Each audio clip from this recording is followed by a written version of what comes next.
Hello friends, welcome to my channel. आज का recipe है आलू का पराठा। तो अभी श्रावण का महीना चल रहा है।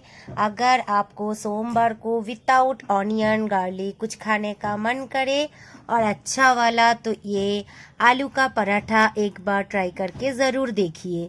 आपको यकीन मानिए, आपको लगेगा ही नहीं कि इसमें ऑनियन गार्लिक नहीं है। तो चलिए देख लेते ये रेसिपी मैं कैसे बनाई हूँ। तो उसके लिए एक मसाला मुझे पहले ही मैं तैयार कर रही हूँ, जिसमें 1 कटोरी धनिया, 1 कटोरी जीरा लेके हल्का ड्राई रोस्ट कर लेंगे। तो उसके बाद गैस का फ्लेम को धीमी रखिए। ये बात ज़रूर याद रखिए, ये मसाला मैं ज़्यादा करके बना के रख देती हूँ, हर एक चीज़ में यूज़ होता है। तो उसमें 2 से 3 तेजपत्ता, 2 दालचीनी और 4 से 5 इलायची और 3 से 4 सूखा मिर्ची डाल के 2 से 3 मिनट ऐसे ड्राई रोस्ट करके गैस का फ्लेम बंद कर दी हूँ। अभी देखिए कितना साउंड आ रहा है। साउंड से पता चल रहा है कि ये फ्राई हो, मतलब ड्राई रोस्ट हो चुका है। मतलब ऐसे पूरा ठंडा कर लीजिए ड्राई रोस्ट करके। ये मसाला चाट में बहुत सारे चीज़ों में यूज़ होते हैं। तो ये मसाला मैं पहले भी बना के रखी थी, ख़त्म हो चुका है। तो अभी आलू पराठा में चाहिए, इसलिए पहले ही मैं बना के दरदरा पाउडर बना के रख दी हूँ। आलू बॉईल कर ली थी, उसके बाद इसे एक फोक के मदद से मैश कर लूँगी। हर एक आलू को मैश करने के बाद इसमें कुछ मसाला ऐड होगा। ज़्यादा कुछ मसाला इसमें नहीं चाहिए और ऑनियन गार्लिक तो बिल्कुल ही नहीं चाहिए। मतलब ये विदाउट ऑनियन गार्लिक है। आप चाहे तो इसमें ऑनियन यूज़ कर सकते हैं, वो वाला रेसिपी मैं बाद में ज़रूर दिखा दूंगी। तो 1 इंच अदरक लेके घिस ली हूँ और एक टोमेटो को भी घिस ली हूँ ऐसे।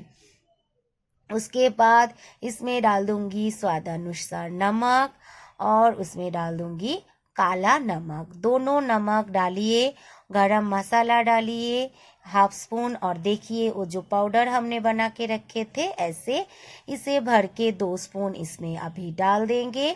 बाद में और 1 स्पून डाली थी, 1.5 स्पून डाली हूँ।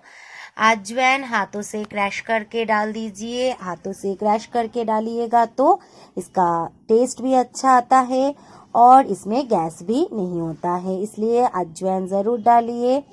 कस्तूरी मेथी हाथों से क्रैश करके डाल दी हूँ। उसके बाद ऐसे पूरा आलू को मसाला के साथ अच्छे से मिक्स कर लूँगी। कढ़ाई बिठा दी हूँ, कढ़ाई में डाल दूँगी 1 से 1.5 स्पून तेल। ज़्यादा तेल मत दीजिए और रिफाइन ऑयल डालिए। उसके बाद सादा जीरा उसमें डाल दीजिए। थोड़ा फ्राई करने के बाद जो आलू हमने मसाला के साथ मिक्स करके रखे थे उसे डाल दीजिए। उसमें मतलब आलू डालने के बाद आलू में जो मॉइस्चर रहते, मतलब पानी रहते, वो जब तक निकल ना जाए थोड़ा सा फ्राई कर लीजिएगा। उसमें अच्छे से फ्राई करने के बाद उसमें मिला दीजिए 1 मुट्ठी धनिया पत्ता बारीक कटा हुआ। धनिया पत्ता डाल के अच्छे से मिला दीजिए। मैं इसमें मतलब एक्स्ट्रा करके तीखा नहीं डाली हूँ। आप चाहे तो मिर्ची को कट करके भी डाल सकते या मिर्ची पाउडर भी डाल सकते हैं। तो मैं इसमें एक्स्ट्रा करके मिर्ची नहीं डाली हूँ। तो देखिए फ्राई हो चुका है अच्छे से। उसमें हम डाल देंगे आधा नींबू का रस। आपके घर में अगर आमचूर है, आमचूर मसाला ही डालिए। मेरा आमचूर पाउडर ख़त्म हो गए थे, इसीलिए मैं नींबू पाउडर डाल दी हूँ। थोड़ा सा वो मसाला जो मैं फ्राई करके रखी थी वो 1 स्पून डाल के अच्छे से मिक्स करके गैस का फ्लेम बंद कर दूंगी। अभी आपको गीला गीला लग रहा है, लेकिन जब तक ये ठंडा होगा तब आपको मैं दिखाती हूँ, और तब तक मैं एक आटे का डो बना लूँगी। इसके लिए 2 स्पून ले ली हूँ आटा और 2 स्पून मैदा। ये आप सिर्फ मैदा से भी बना सकते हैं, लेकिन आटा मैदा मिला के बनाइए, बहुत ही अच्छा बनते हैं। उसमें स्वादानुसार नमक, थोड़ा सा हींग डालिए, 2 पिंच मैं डाली थी, एकदम थोड़ा थोड़ा। उसमें थोड़ा सा शक्कर और थोड़ा सा सादा तेल डाल के मोयन कर लीजिए। मोयन हुआ ये चेक कैसे करेंगे, अच्छे से मिक्स करने के बाद हाथों में जब डो आ जाएगा तब अब देखिएगा ऐसे मुट्ठी में मिक्स करने के बाद जब आ जाएगा आपको लगेगा कि हाँ मोयन हो गया है। मोयन होने से ये खस्ता बनते हैं और बहुत ही सॉफ्ट होता है, खाने में अच्छा लगते हैं। तो पूरी पराठा बनाने के टाइम ऐसे मोयन दे के ही हम बनाते हैं। थोड़ा थोड़ा पानी डाल के पूरी पराठा में जैसा सख्त आटा रेडी होता है वैसा कीजिए। रोटी में जैसे नरम आटा बन के रेडी होता है उतना नरम मत कीजिएगा। थोड़ा सा तेल डाल के उसे रख दीजिएगा स्टैंडिंग टाइम पे जस्ट हाफ एन आवर के लिए।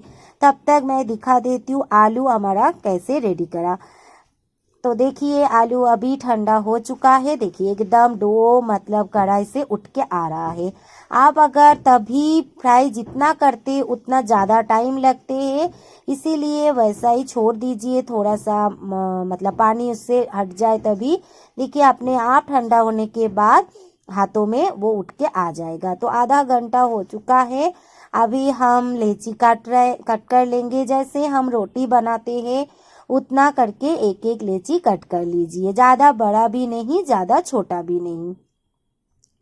तो हमें जितना चाहिए हम कट कर लेंगे। उसको एक प्लेट में थोड़ा सा तेल डाल के उसे थोड़ा हाथों की मदद से स्प्रेड कर दीजिए। तो अभी इसमें हम अगर आलू का जो पराठा है बना मतलब लेची है उसे तैयार करके रखेंगे, इसमें चिपकेगा नहीं, इसीलिए तेल ज़रूर डाल के इसे रखिए। तो जितना हम लेची तैयार किए थे आटे का उतना ही हम आलू लेंगे और कटोरी जैसा शेप करके उसके अंदर डाल देंगे। ऐसे मुंह को बंद करके आलू का पूर इसमें भर दीजिए। आलू का स्टफिंग मुंह को बंद करके हाथों से गोल गोल करके फिर हाथों के मदद से थोड़ा दबा दीजिए। दबा देने से आलू का जो स्टफिंग है वो चारों साइड में चला जाता है, तो आलू का स्टफिंग पूरा पराठा में आ जाएगा। तो ऐसा करके हर एक डो तैयार कर लीजिए। तो आप लोगों में से किस किस को आलू पराठा पसंद है मुझे कमेंट करके ज़रूर बताइएगा, क्योंकि आप लोगों का कमेंट पढ़ के मुझे अच्छा लगता है और इंस्पायर होती हूँ नया नया वीडियो छोड़ने में। और आलू पराठा आप लोगों को किसके साथ खाना पसंद है? आलू का मतलब अचार के साथ या कुछ सब्जी के साथ या दही के साथ ज़रूर मुझे कमेंट करके बताइएगा। मैं इसे दही के साथ सर्व की थी क्योंकि मुझे आलू पराठा दही के साथ खाना पसंद है। तो ऐसे हर एक आलू को ऐसे तैयार कर लीजिए। उसके बाद एक आलू मतलब ना सूखा आटा देंगे ना एक्स्ट्रा करके तेल देंगे, क्योंकि ऑलरेडी थाली में मैं तेल दे चुकी थी। ऐसा एक एक करके बेल लेंगे। जैसे 1 रुपया का कॉइन होता है उतना ही रखिए, ना ज़्यादा मोटा ना ज़्यादा पतला। तो ऐसे एक एक करके बेल के उधर तवा चढ़ा दी थी। तवा गरम हो चुके हैं, तो अभी फ्लेम को लो टू मीडियम रख के पलट के थोड़ा थोड़ा तेल ब्रश करके, ज़्यादा तेल में मतलब एकदम डूबी तेल में हम नहीं करेंगे, थोड़ा थोड़ा तेल ब्रश करके इसे पलट के गोल्डन ब्राउन होने तक फ्राई कर लीजिए। दोनों तरफ अच्छे से सेक जाए उसके बाद प्लेट में उठा लीजिए। मैं और एक पराठा आपको करके दिखा दूंगी। आप लोगों को प्याज वाला पराठा पसंद है, मतलब इसमें स्टफिंग प्याज वाला डाल के अच्छा लगता है, या मैं जो रेसिपी दिखाई हूँ विदाउट ऑनियन गार्लिक वो बस अच्छा लगा, मुझे ज़रूर कमेंट करके बताइएगा। अगर आपको प्याज वाला चाहिए तो मुझे कमेंट कीजिएगा, मैं और एक रेसिपी आलू का पराठा विथ ऑनियन मैं मतलब आप लोगों के लिए लेके आऊँगी।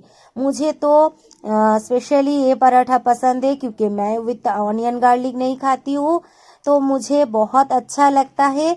जो लोग ऑनियन गार्लिक से बना के इतना दिन खाए एक बार ज़रूर देखिएगा। देखिए गुब्बारे जैसा फुल के तैयार हो गया आलू के पराठे। और मैं एक कट करके मतलब स्टफिंग दिखा देती हूँ अंदर, कितना अच्छे से स्टफिंग पूरा चारों साइड में गया है। दही के साथ सर्व की थी। आप लोग एक बार ट्राई कीजिए। आप लोग ऑनियन गार्लिक से तो बहुत बार बना के खाए होंगे, एक बार मैं जैसे दिखाई हूँ ज़रूर ट्राई कीजिएगा। आशा करती हूँ आप सभी को अच्छा लगेगा, और अच्छा लगने से लाइक शेयर कमेंट के साथ साथ मेरा चैनल को सब्सक्राइब कर दीजिएगा। आप लोगों का सपोर्ट से और हेल्प से मुझे थोड़ा मदद मिल जाता है। Thank you for watching.